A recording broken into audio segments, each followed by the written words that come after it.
You're listening to the Fertility Docs Uncensored podcast, featuring insight on all things fertility from some of the top-rated doctors around America. Whether you're struggling to conceive or just planning for your future family, we're here to guide you every step of the way. Hello, everyone. This is Dr. Susan Hudson from Texas Fertility Center with another episode of Fertility Docs Uncensored. And I am joined by my amazing co-host, Dr. Carrie Bedient from Fertility Center of Las Vegas. Hello. And Dr. Eblen from Nashville Fertility Center. Hi, everybody. How y'all been doing? Doing well. Summer has hit here in Nashville, nice and warm and toasty. Here in Vegas, too, kind of with a vengeance. We have been having rain, and more rain. Is that normal summertime Texas behavior? It is normal end of May and September thing. And so it's usually like June is some rain. I think we've definitely had more than our normal share for us being, just at the beginning of June. But it'll taper off, and then by August, everything's as crispy brown as it can be. So I would rather it rain because we end up under water restrictions every summer. So we're on an aquifer, and which is essentially like an underground water supply, and it's really interesting because apparently they can't. I would think that they should be able to with sonar and all these types of things, but they don't know how deep our aquifer goes. How do you spell that? I've never heard an aquifer. Aquifer. Wow. Okay. It's like an underground lake, and like there's areas where the water seeps through the limestone and it refills the lake. And so we know through like historical data, like where kind of the top is and how far down it's gone and at what points like we quote start getting worried, but no one's ever been able to determine how deep the aquifer actually is, which I do not understand with deep sea capabilities and different types of things. I don't know if it's because of layers or something like that, but I personally think science should be able to tell me how deep the aquifer is so I know if I can actually be watering my lawn or not. But, what do I know? Very interesting. Well, what have you guys been up to this weekend? Anything fun? Last weekend, my family took a short little trip to San Diego where, we drove and just hung out on the beach for a couple of days, played in tide pools and just kind of hung out. So nice and laid back and some well-needed rest. But what have you guys been up to? Well, I met up this weekend with some of my friends from high school. And that's always fun because our group meets up maybe once every 3 or 4 years or so. And it's so interesting to have a history with, my friends several of us went to elementary school together. We've known each other for years. And it's so funny how we all grow in different ways and just kind of some interesting facts about my friends. Like 2 of them have like chickens and have their own eggs that they breed, and they don't live on farms. They live in the city. And one of my friends is really into guns, and she knows all about all these different guns. And she was talking about cleaning her guns, and just totally different person than I would have expected to have a bunch of guns. And it's just funny, I guess we all grow in different ways as we get older.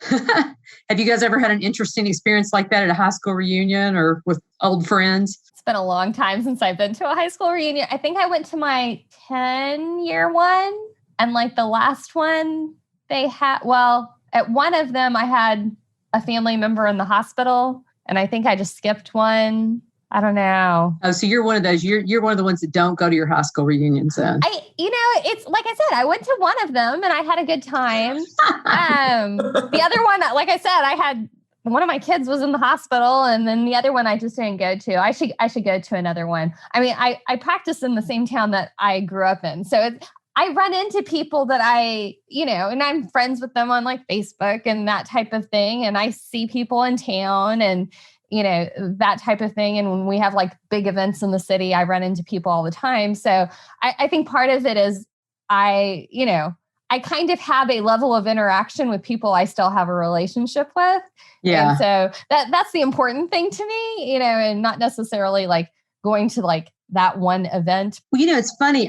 I find as being always living away from where my high school was, it's always the people that live in the town that never come. Like even my good friends that live in the town, I'm like, well, come on, I'm going to be there. Let's go. They're like, no, but maybe we can eat dinner like, on Saturday night or something instead of going to the Friday night thing. I don't know what it is. What about you, Carrie? Do you ever go visit your high school friends or go to your high school reunion or?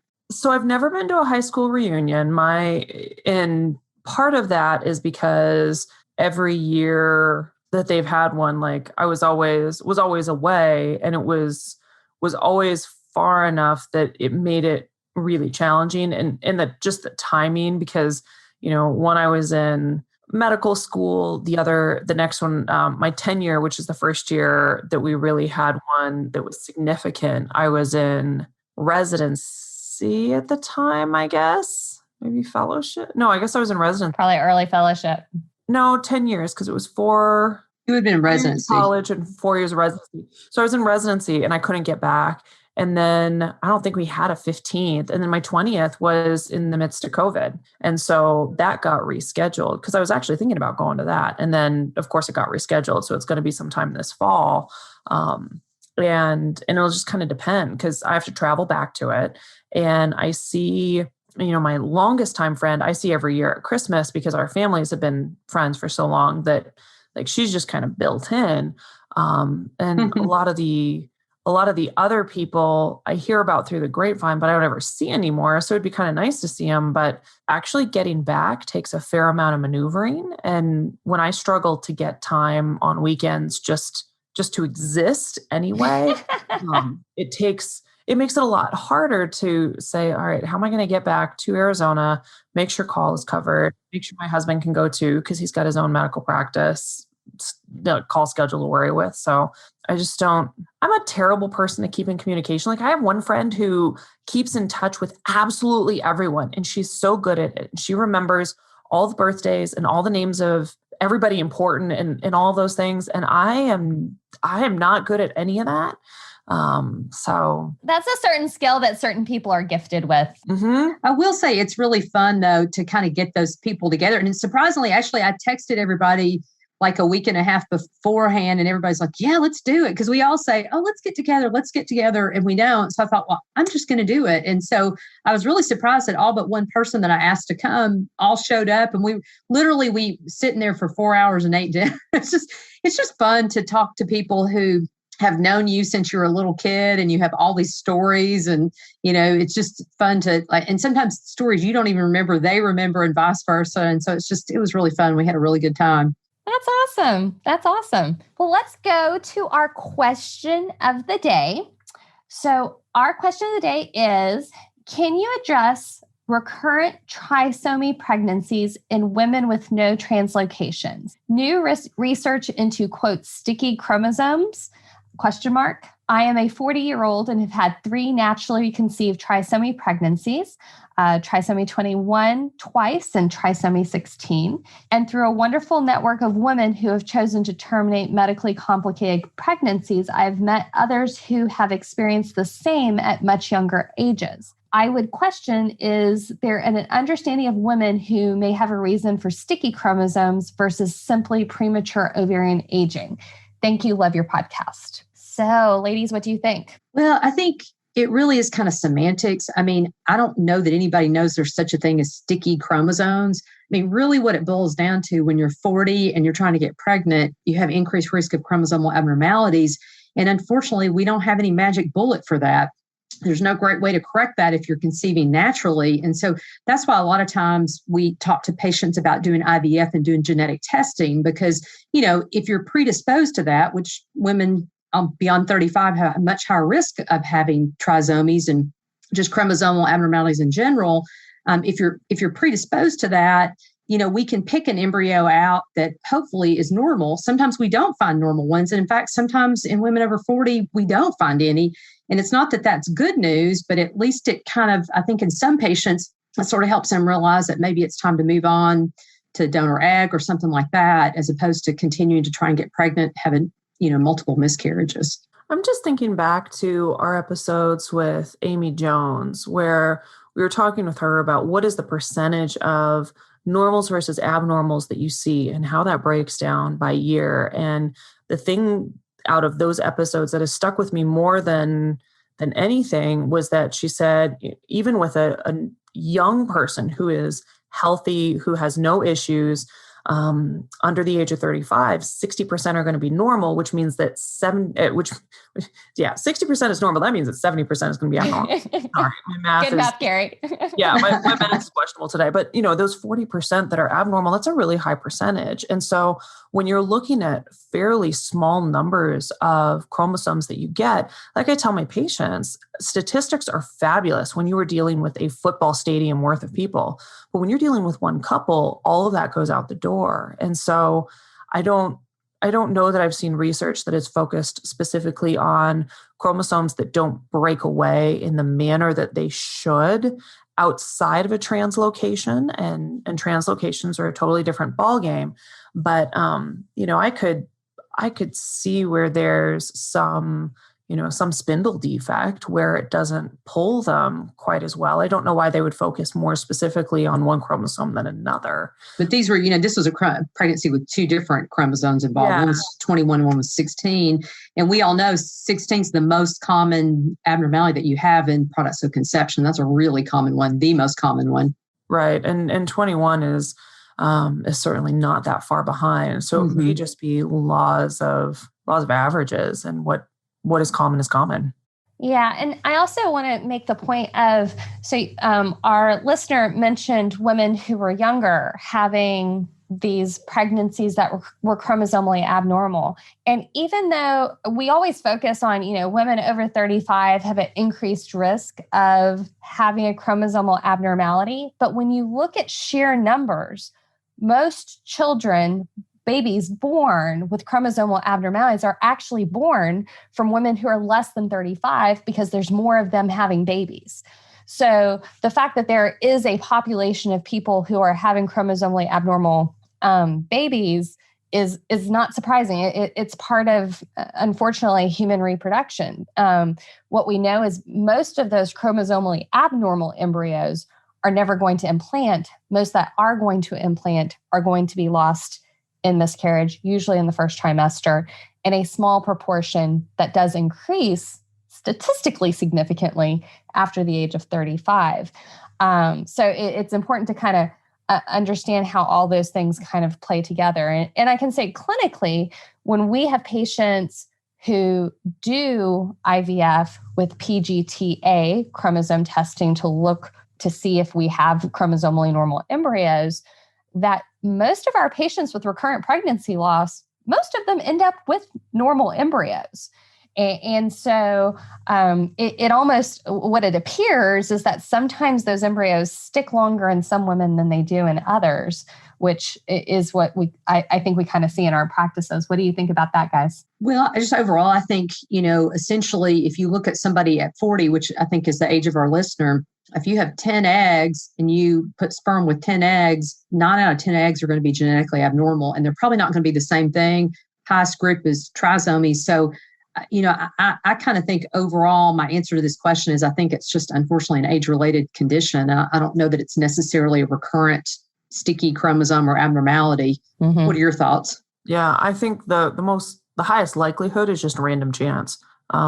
Because when people have unfortunate events, they look for meaning in them, and meaning behind them, and an etiology behind them. And so I think you're always going to have a subset of people where they tend to stick. And, it's always possible that there's something biologic behind it, and we just don't have a good etiology. But right now, even if we did have an etiology, the treatment's still going to likely be the same, which is IVF with PGTA. Absolutely. So it's kind of an answer, non-answer in some respects. Very good. Very good.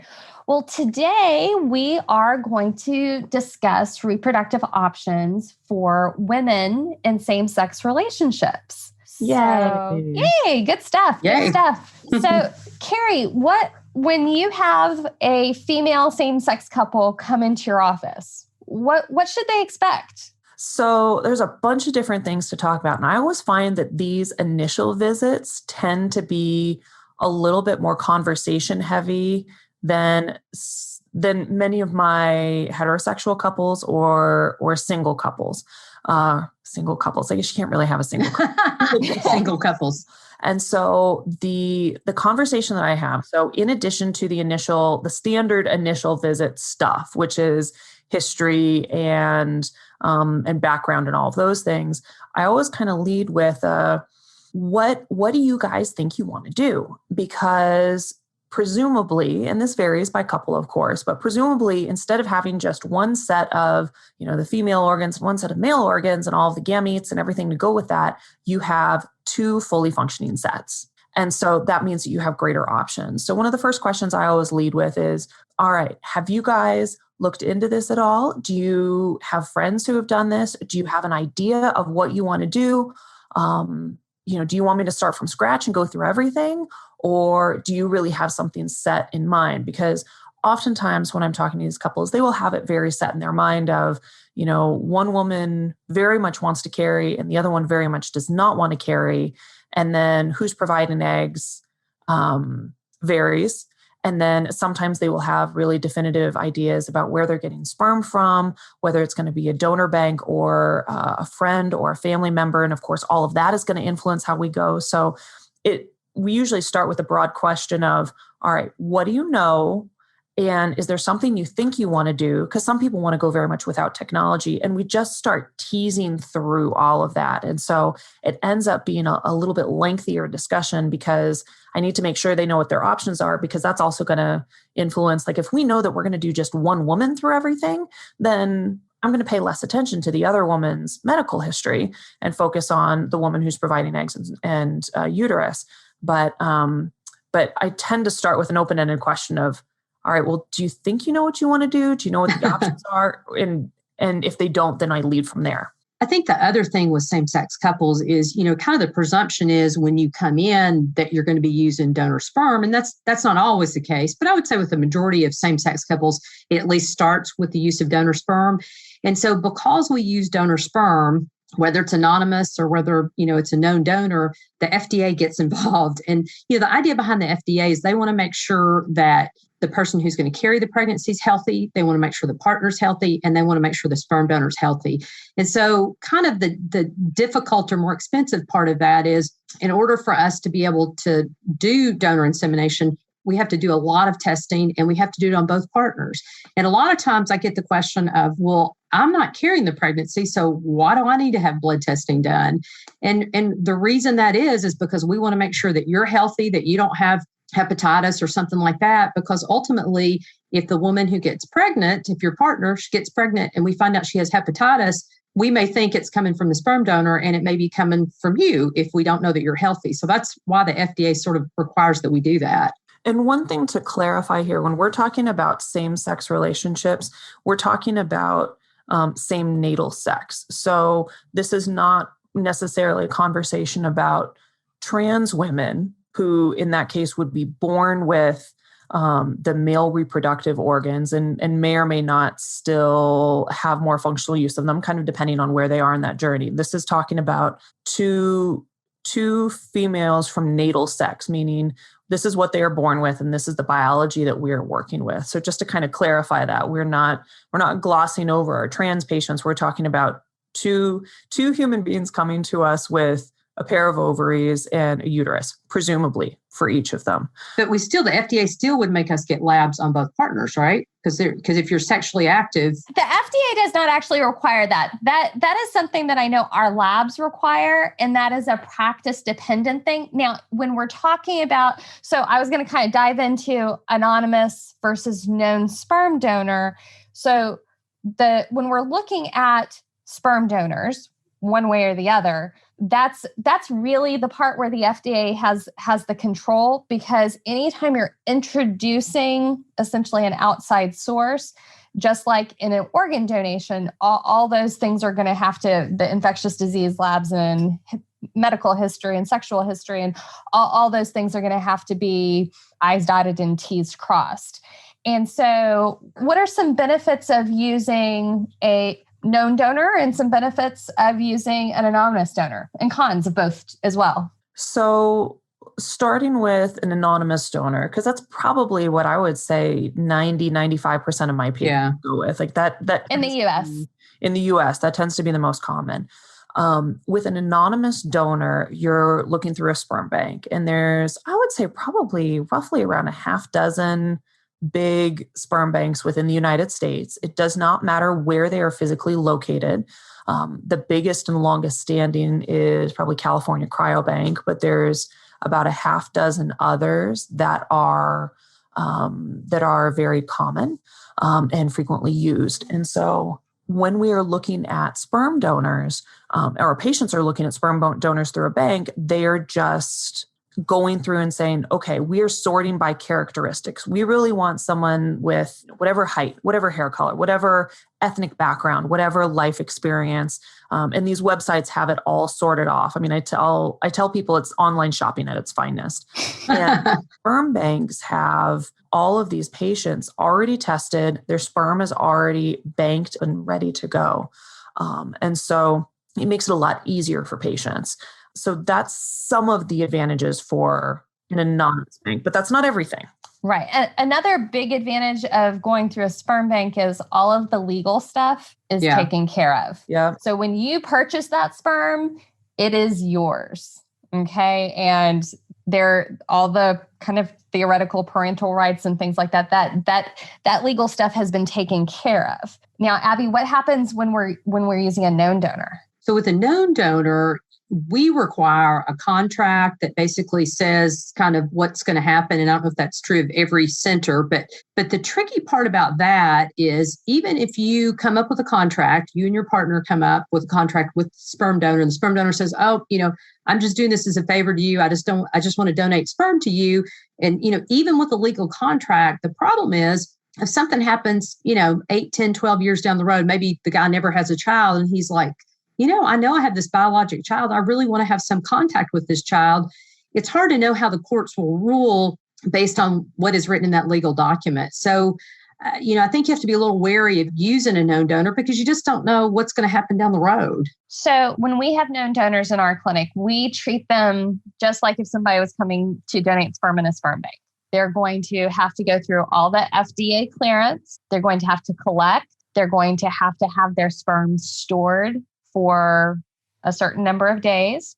And at the end of that storage period, we're going to have to repeat all of that FDA blood work as well. We also require there be all the legal stuff going on. And, and I do have to say, in the United States, we definitely tend toward anonymous donation.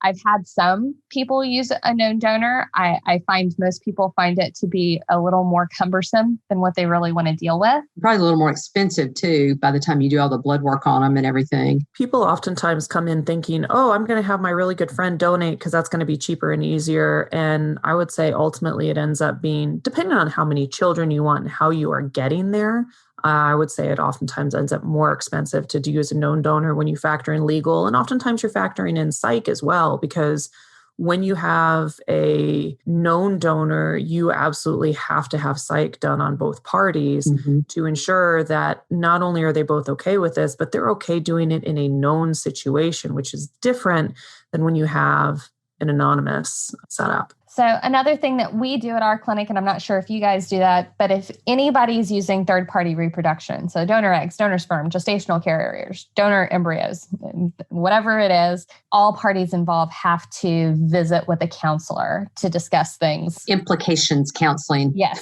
yes. Disclosure, non-disclosure. How do you tell? When do you tell? Who do you tell? All those types of things, just to make sure everybody's on the same platform. Well, and with disclosure, and we've talked about this in other episodes as well, really non-disclosure almost is really a thing of the past now when we're talking about genetics, because, even today, if you do something like Ancestry.com or 23andMe, if your sibling also did that, you're going to come up as a match with that person. And so, if your child is conceived with a sperm donor, an anonymous sperm donor or known sperm donor, at some point, they're going to probably be able to connect with some of their siblings.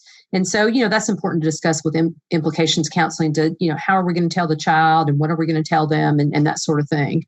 Absolutely. So once we get past whose sperm we're going to use. So once we get past that, I kind of think of it as really relatively two divergent processes. So either one, trying IUI in a certain partner. Intrauterine insemination, where we take the sperm and put it up inside the uterine cavity. Exactly. So doing that in one of the partners, and that decision can be made on a variety of basis, or doing what we usually call it reciprocal IVF. Carrie, y'all call it shared maternity. Shared maternity. Oh, that's interesting. Okay, I like that too. I like that term. So let's kind of cover inseminations. Who's a good candidate for this type of thing? So for inseminations, you need someone who has decent egg number, egg quality. Open tubes are probably the biggest you absolutely have to have, because if the tubes aren't open, then it doesn't matter how much sperm is there, it's not making it through. You need to have someone who has menstrual cycles, and they don't necessarily have to have them spontaneously, because we can give meds to help with that, especially in our PCOS type patients. We help with that. But someone who is willing to provide the eggs and provide the uterus for the pregnancy, is healthy enough to do both of those, goes through all the testing, and is willing to proceed. And usually with IUI, it is more imperative to have what's called CMV testing. We get it with IVF, but the medical implications are a little bit bigger with IUI than they are with IVF. And CMV stands for cytomegalovirus. It's a common cold. 80% of adults have had it by the time they're about 40 years old. And so it's really very, very common. It sounds big and it sounds scary, but what I tell my patients is, frankly, I am more worried about you driving in Las Vegas traffic than I am about whether or not you actually have this and whether this becomes an issue. But we do, because we're thorough, we check for it. And so in the woman, we're looking to see if she's ever had that infection. So does she have antibodies or does she not have antibodies? And then we have her search for her sperm donor based on that information, because if she's positive, meaning she's had the infection at some point, and again, she would never know, it's a cold, along with another dozen other viruses that can cause a cold.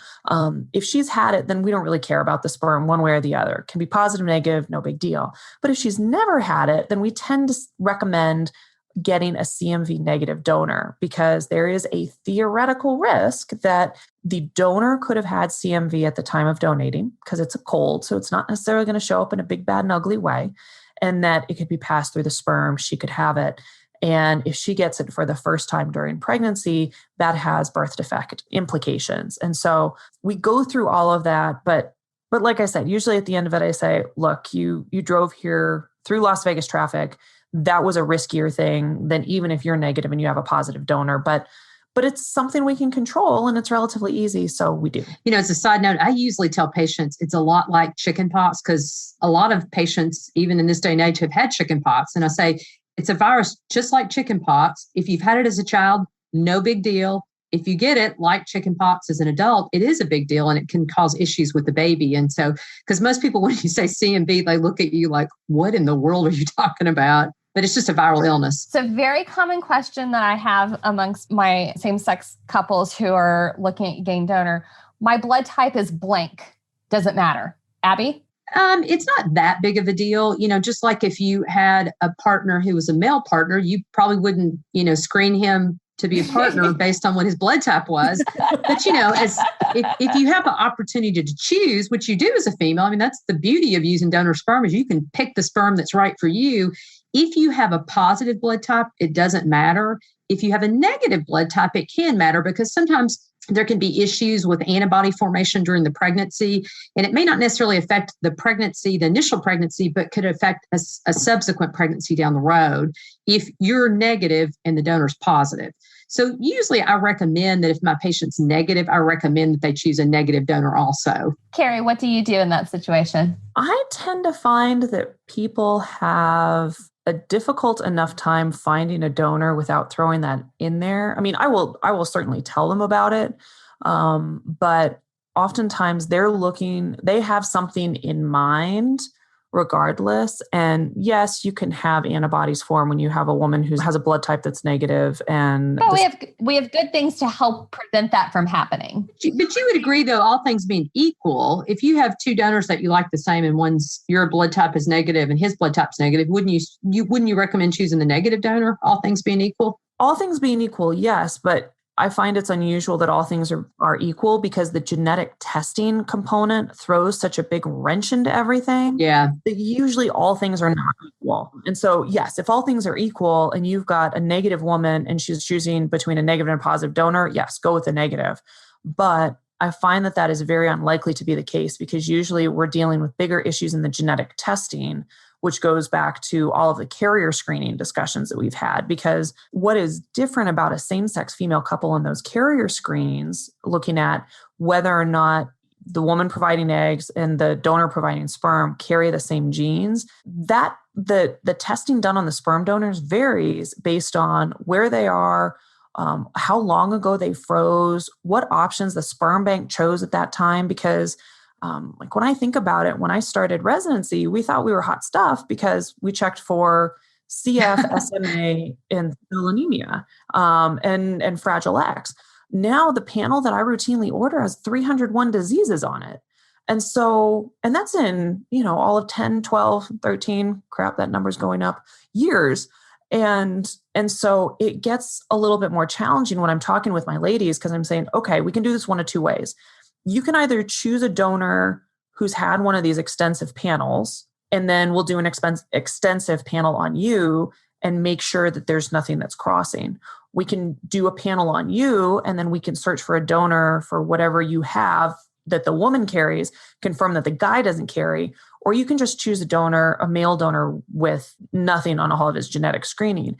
But that's misleading because patients don't always know to realize they'll see, donor tested negative for XYZ. They don't realize that may be all he was tested for, as opposed to one of these huge 300 panel diseases. And so that has gotten to be a much more complicated discussion in the past couple of years. And I think a lot of people don't understand too, that we do a certain type of screen. I think you guys do, and we use a company called Invitae. Well, there's some other ones that are around, and, every so often they kind of reevaluate kind of what they have on the panel. And so I always say their technologies and what is available. Exactly. So I always say, make sure whatever you're tested for, you make sure that the donor's been tested for whatever that abnormality is that you've tested positive for.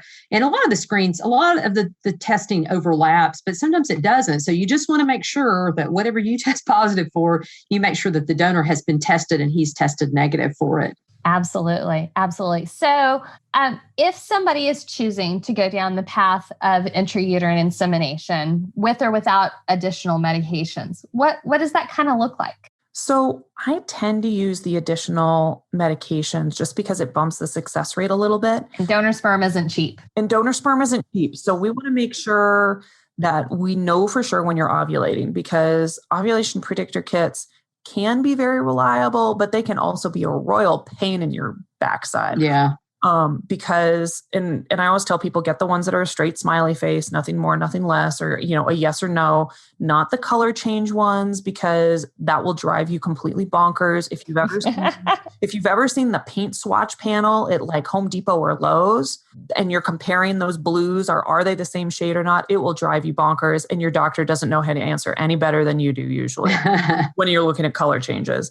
And so my preference is to use medications with a trigger shot, because that means that I can get the timing right for putting that sperm in. And so I tend to go on that. I will do natural cycles, meaning no meds. You just check a kit and let me know, and we'll put the sperm in. But I tend to prefer the medicated cycles just because it adds an extra layer of precision. And if a same-sex couple is coming to a fertility office for treatment, then that usually indicates they want that extra level of precision rather than them just ordering a sperm sample to go to their house for them to put it in their vagina at the appropriate time and hope for the best. So Abby, what do you normally do? I do that a lot of times. I think if it's a younger patient, particularly if she has a really good egg number, sometimes I'll say, well, let's try IUI for a few months just based on your cycle. Although I will bring her in for ultrasound. So I don't routinely put younger women on meds. if women have irregular cycles, or if they really want to be on medicines, I'll do that. It ups their chances a little bit of, as you know, twins and sometimes triplets. And so I don't start off immediately with that. But I would agree that I think if you're kind of spending the time and money to do this, I think it's the best thing is to bring you in for ultrasound so that we can really be precise and know exactly when to inseminate you with the sperm. So I bring them in for ultrasound. If the egg looks good, size-wise, we trigger and then do insemination shortly thereafter. So I'm very similar, probably a little bit closer to Carrie because I offer natural cycle, but we really use what I call a modified natural cycle. My office is about 35 minutes away from where a kind of a longer term storage facility is. So we have to have the ability to overnight ship the sperm generally from whatever sperm bank it's at. So I take advantage of that, 36 to 48 hours of trigger to get the sperm to my office. And, I have a lot of patients that travel long distances and I talk about the pros and cons. And I'm like, there's certain things if you're young, I'm not going to do pure injectable medications because that's going to get you too many babies. And we don't want that to happen. But I'm happy to gently nudge things in the right direction and kick things up a few percentage points if that's what you're comfortable doing. So if somebody is in a female same-sex relationship that we are looking at doing reciprocal IVF or shared maternity, that's a whole different ballgame, isn't it? It is. It's dividing an IVF cycle between two women, which actually I find a lot of couples really like because for a couple of reasons. Number one woman is not going through everything. And number two, we have the ability to have both a biologic mom and a gestational mom. And so it gives, even though both women would always be mom to their children, it gives them both a more active role in it, which I have found a lot of couples really, really like. Yeah, I think some women feel more comfortable carrying the pregnancy. I just had a couple recently that one partner had already had a baby. And, like you said, the other partner wanted to be part of it, wanted to, give the genetics, but she really didn't want to carry the pregnancy. And I tend to find that a lot with couples sometimes that one person really wants to carry and the other person doesn't. But the beauty of it is if down the road, if the first partner that stimulates makes several embryos, ultimately, both partners can carry at some point. And you really aren't quite as beholden to the FDA testing because that partner, the female partner, is not considered a gestational carrier. Which is nice because it means that you don't have to consider extra FDA testing on the woman who provides eggs in the same way that you need to for the sperm. And so that saves on some time and expense and headache and annoyance factor too. Now, what would you say other than the shared experience? What is the biggest difference between reciprocal IVF or shared maternity versus doing IUI? What are a couple major thought processes that our patients need to think about? The major everything with what we talk about, unfortunately, is cost. So it's a big difference in cost and probably a little bit more expensive, or it is a little more expensive than if one woman was doing everything. If we were stimulating one woman, fertilizing the embryos, putting them in their body, because you have to do different cell cultures, or at least that's the way we do it in our lab. And so, it might be a little bit more expensive, but it's still going to be way more expensive than doing IUI. IUI is much, much cheaper. And then the other issue is success rates. So success rates would be significantly higher with IVF if we have a genetically normal embryo that we can transfer back versus IUI, which probably best case scenario, that would be a 5 to 10% chance of success per try. So what would we be expecting as a potential success rate with a chromosomally normal embryo with an IVF cycle? Probably on the order of 65 to 70% chance per transfer with one embryo. I would not necessarily agree on all the financial aspects of it. I would say certainly 1-to-1 IVF is way more expensive than IUI, no doubt about that. But when you have a same-sex female couple that wants multiple children and you run the long game, then it actually may even out more in the sense that if you have the ability to create multiple embryos in one cycle. So let's say you've got a couple where they're both in their, mid-20s, early 30s, somewhere in there, where they're going to make a pretty decent number of embryos and they want to have 2, 3, 4 kids. then it actually may make more sense to do an IVF cycle, get a ton of embryos, freeze them, and then thaw and transfer. Because each IUI, you have a very low chance of success, and you have to factor the age component in, because if they're going to age into having to do IVF based on the age of the woman providing eggs, that's a factor. And if you know that you're going for multiple kids, each IUI cycle, if you hit it on the first try, that's phenomenal. But if it takes you multiple tries to get there, and you multiply that by multiple children and multiple sperm vials each time, it starts to add up more. And so I usually pull back and do family planning, because if a couple just wants one kid, that's an easy economic analysis. The answer is usually IUI. And if that doesn't work, then you go to IVF.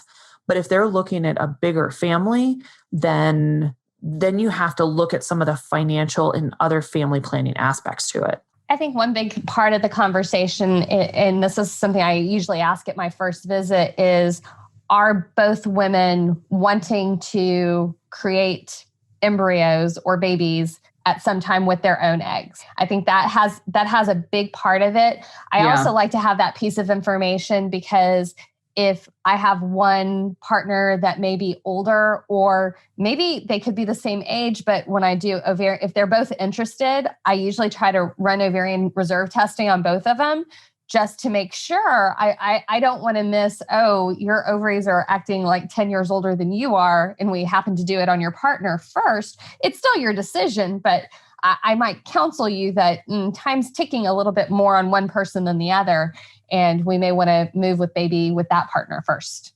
Well, and the other thing to consider too, and Carrie kind of touched on this earlier, was the other factor is uterine factors, because occasionally we see partners that are a little bit older and that tend to have more fibroids. So the older we all get, the more likely we are to get fibroids. And so if there's a uterine factor, if one of the partners has a medical complication like diabetes, or has some heart issues or some other medical issues, all things being considered, that probably would not be the person that would do a real good job of carrying the pregnancy. The person who has the least medical complications would probably be the best to carry the pregnancy.